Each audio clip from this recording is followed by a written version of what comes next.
में अनेकों शहर हैं जिनके बारे में कम या ज़्यादा सभी को जानकारी है, लेकिन इसके अतिरिक्त बहुत सारी ऐसी जातियां हैं जो वनों में रहती हैं, फॉरेस्ट में, हिल्स में, डेजर्ट्स में रहती थी। पास्ट की बात हम यहाँ पर करेंगे इस चैप्टर में। नोबर्ड जो घुमक्कड़ लोग होते हैं, एक जगह से दूसरी जगह घूमते रहते हैं, वो कहीं सेटल नहीं होते हैं। और तीसरे वो होती हैं जो सेटल्ड कम्युनिटीज़ हैं, जो एक जगह बस जाती हैं। इन सब के बारे में हम इस लेसन में पढ़ने वाले हैं कि भारत में कौन कौन से ट्राइब्स थी, हैं, और नोमैड्स और सेटल कम्युनिटीज़ कैसी थी, क्या उनका लाइफ स्टाइल था। तो चलिए शुरू करते हैं। Tribes, nomads and settle communities. ये वीडियो इसके एक तरीके से इंट्रोडक्शन के बारे में है, नोट्स के बारे में है।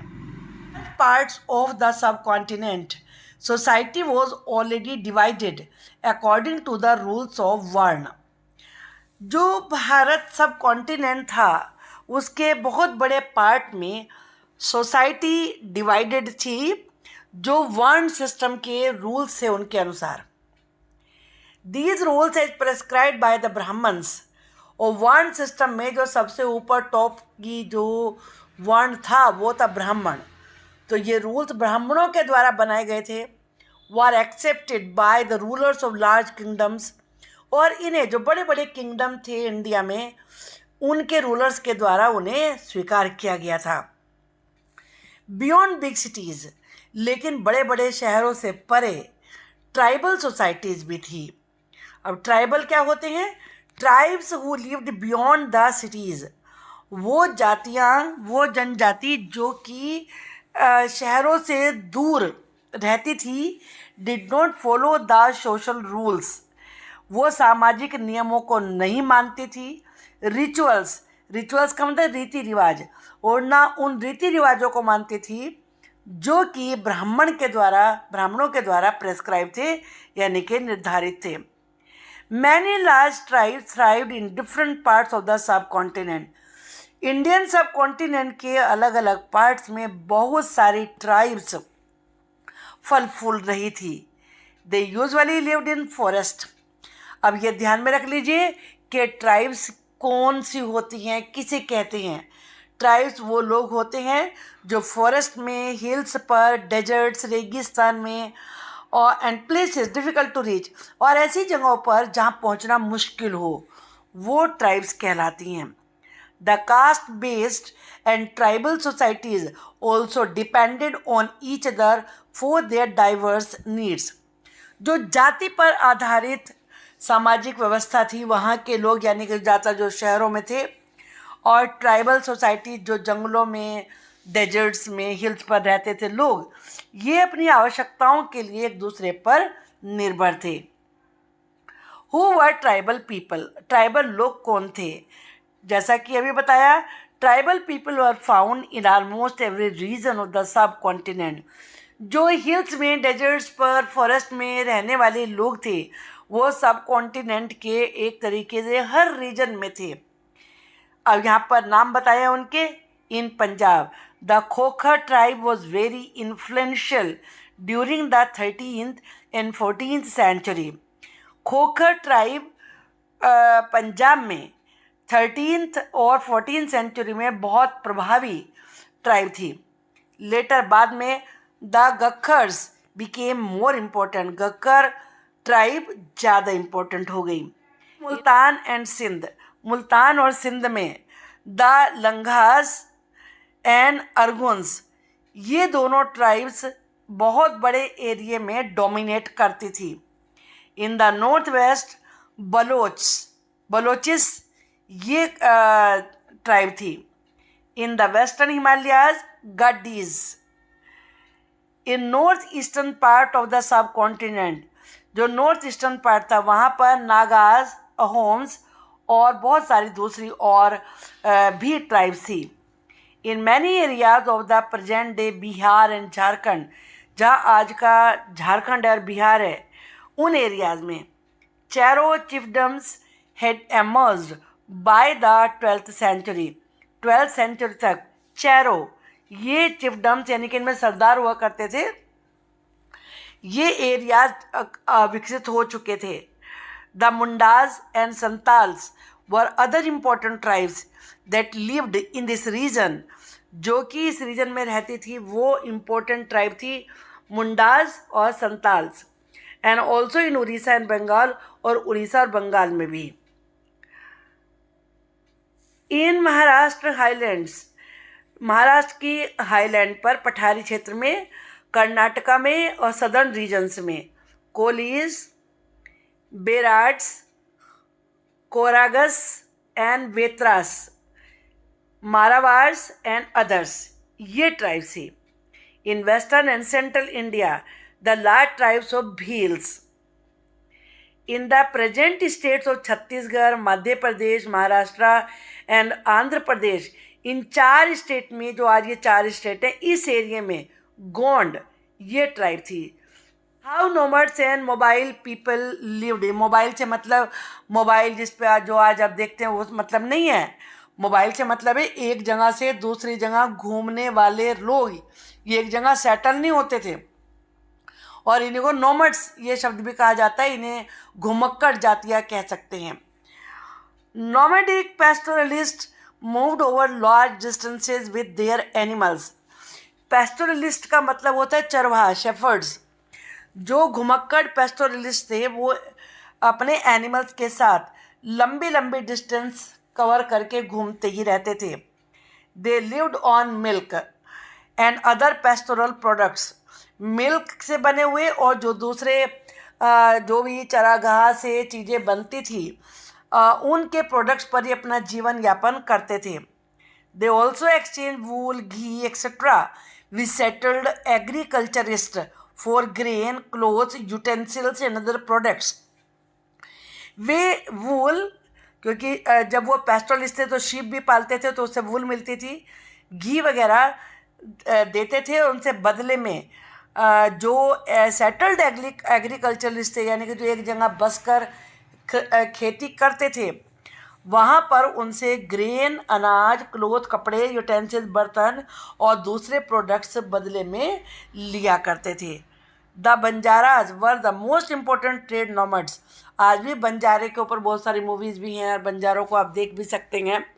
तो बंजारा सबसे ज़्यादा इम्पोर्टेंट नोमड्स यानी घुमक्कड़ लोग थे जो बिजनेस भी करते थे।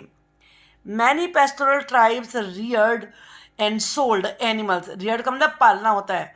बहुत सारे जो चरवाहा वाले ट्राइब्स थी, यानी कि एनिमल्स को ले लेके घूमते थे और उन्हीं पर अपना जीवन यापन करते थे, उन्हें पालते थे और एनिमल्स को बेचते भी थे। Such as cattle and horses, जिसमें मेन होते थे खेती में काम आने वाले या घर में पालतू बनाए जाने वाले जानवर, और घोड़े। टू द प्रोस्पेरस पीपल, जो समृद्ध लोग थे, वेल्दी लोग थे, उनको बेचा करते थे। चेंजिंग सोसाइटी, बदलती हुई society.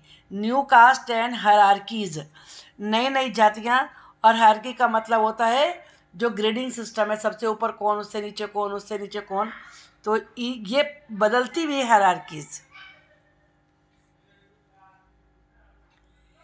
Many tribes and social groups were taken into caste based society. बहुत सारी ट्राइब्स को और सोशल ग्रुप को जाति से पे आधारित जो सोसाइटी थी उसमें शामिल किया गया। And given the status of jatis, और उन्हें जातिज का स्टेटस दिया गया। स्पेशलाइज्ड आर्टिजन्स, इसमें बहुत सारे स्पेशलाइज्ड कलाकार थे, जिसमें स्मिथ यानी कि गोल्ड स्मिथ और blacksmith, carpenters and masons, घर बनाने वाले मिस्त्री, were also recognize as separate jatis by the Brahmans. Brahmans ने उन्हें सेपरेट जाति का स्टेटस दिया, उस रूप में स्वीकार किया। Among the Kshatriyas, new Rajput clans became powerful by the 11th and 12th centuries. क्षत्रियों में नए राजपूत वंश, क्लैन का मतलब होता है वंश, 11th और 12th सेंचुरी तक बड़े पावरफुल हो गए थे। With the support of the Brahmans के सपोर्ट से many tribes became part of the caste system. बहुत सारी ट्राइब्स कास्ट सिस्टम का हिस्सा बन चुकी थी। A closure look. Gonds, the Gonds lived in a vast forested reason called Gondwana. जो गोंड ट्राइब थी वो एक बहुत बड़े विस्तृत, वास्ट का मतलब वेरी वेरी लार्ज, जो जंगल वाला रीजन था जिसे गोंडवाना कहते थे, उसमें रहते थे। They practice shifting cultivation. Shifting cultivation में क्या हुआ, एक जगह पहले खेती करी, जब वहाँ की ज़मीन में ज़्यादा खेती नहीं हो पाती तो दूसरी में उससे आगे चले जाते थे और कुछ साल के लिए उसे छोड़ देते थे, उसे कहते थे शिफ्टिंग कल्टीवेशन। आपने ईवीएस में पढ़ा होगा 5th में ये। तो वे शिफ्टिंग कल्टीवेशन करते थे। The large Gond tribe was divided into many smaller clans. जो बहुत बड़ी गोंड ट्राइब थी वो छोटे छोटे वंशों में बटी हुई थी। And each clan had its own raja. हर वंश का अपना राजा था। The administrative system of these kingdoms was being centralised. और जो इन राज्यों का एडमिनिस्ट्रेटिव शासन का सिस्टम था वो सेंट्रलाइज था। The emergence of large state change the nature of Gond society. जो बड़े बड़े स्टेट बनने लगे तो उससे गोंड सोसाइटी का भी स्वरूप बदल गया। As equal society gradually go divided into unequal social classes. क्योंकि जो अभी तक इक्वल सोसाइटी थी वो धीरे धीरे अनइक्वल सोशल क्लासेस में बट गई। ग्रह Katanga was a rich state of Gond. ग्रह कटंगा गोंड का एक बड़ा समृद्ध स्टेट था। When the Mughals defeated the Gond. जब मुगलों ने गोंड्स को डिफीट किया, the annex part of the kingdom. उन्होंने उस राज्य का हिस्सा अपने में मिला लिया। एनेक्स का मतलब है राज्य में मिला लेना। And granted the rest to Chandra Shah. और बाकी हिस्से को चंद्र शाह को दे दिया। आफ्टर दिस, इसके बाद Gond became much weaker. Gond tribes बहुत कमज़ोर हो गई। And later struggles unsuccessfully against the stronger Bundelas and Marathas. और फिर उन्होंने बाद में बुंदेलाज के विरुद्ध और मराठा जो कि बड़े स्ट्रोंग थे उनके विरुद्ध स्ट्रगल किया, लेकिन सक्सेसफुल नहीं हुए। The Ahoms. The Ahoms migrated to the Brahmaputra valley from present day Myanmar in the 13th century. जो आज का म्यांमार है, 13th सेंचुरी में वहाँ ब्रह्मपुत्र वैली से अहोम्स आए थे। अहोम्स आ गए थे। They migrated to the Brahmaputra valley. Ahoms Brahmaputra valley में आ गए थे। किस जगह से? जो आज का म्यांमार है वहाँ से। ड्यूरिंग द 16th सेंचुरी, और 16th सेंचुरी के दौरान they annex the kingdom of the Chutiyas and Koch Hajo and subjugated many other tribes. उन्होंने छुट्टियाज का किंगडम को अपने में मिला लिया जो कि 1523 में हुआ। एंड कोच हाजो को 1581 में मिला लिया। And subjugated many other tribes, और बहुत सारी ट्राइब्स को अपने अंडर कर लिया। सब्जुगेट का मतलब अपने अधीन बना लेना। The Ahoms built a large state using firearms as early as 1530s। Ahoms ने फायर आर्म यानी कि बारूद का प्रयोग करके एक बहुत बड़ा स्टेट बना लिया। 1530s तक वो बना चुके थे। By 1660 they could make high quality gunpowder and cannons. और 1660 तक तो वो अच्छी क्वालिटी का गन पाउडर, बारूद और तोप बना सकते थे। In 1662 they were defeated by the Mughals. लेकिन 1662 में उन्हें मुगलों ने हरा दिया। But Mughal control could not last long. लेकिन मुगलों का कंट्रोल उन पर ज़्यादा दिन नहीं चल सका। The Ahom state depended upon forced labour. Ahom state जो बेगार यानी कि ज़बरदस्ती किसी से भी लेबर करवाते हैं उसके ऊपर आधारित था, डिपेंड करता था। By the first half of the 17th century the administration became quite centralised. और 17th सेंचुरी के आधे हिस्से तक, फर्स्ट हाफ तक यानी कि 1650 तक एडमिनिस्ट्रेशन सेंट्रलाइज हो चुका था काफ़ी कुछ। अहोम सोसाइटी वो डिवाइडेड इनटू क्लैंस और खेल्स। अहोम सोसाइटी क्लैन यानी कि वंशों में और खेल में बट चुकी थी। उनके पार्ट को खेल भी कहते थे। The Ahoms worship their own tribal gods. Ahoms अपने ही ट्राइब के देवी देवताओं को मानते थे, पूजते थे। During 1714 to 1744 Hinduism became the predominant religion. Hinduism प्रमुख धर्म बन चुका था। आई होप कि आपको लेसन की झलक इससे मिल गई होगी। आप आगे इम्पोर्टेंट क्वेश्चंस की और NCERT क्वेश्चंस की वीडियो ज़रूर जल्दी मैं अपलोड करूँगी। आपको मेरा पढ़ाया हुआ पसंद आता है तो प्लीज़ आप ज़रूर चैनल को सब्सक्राइब करिए। मैं वीडियो आपके लिए बनाती हूँ। आप अगर लाइक करते हैं, शेयर करते हैं और चैनल को सब्सक्राइब करते हैं, अगर आप नए हैं तो इससे मुझे मोटिवेशन मिलता है। Thank you.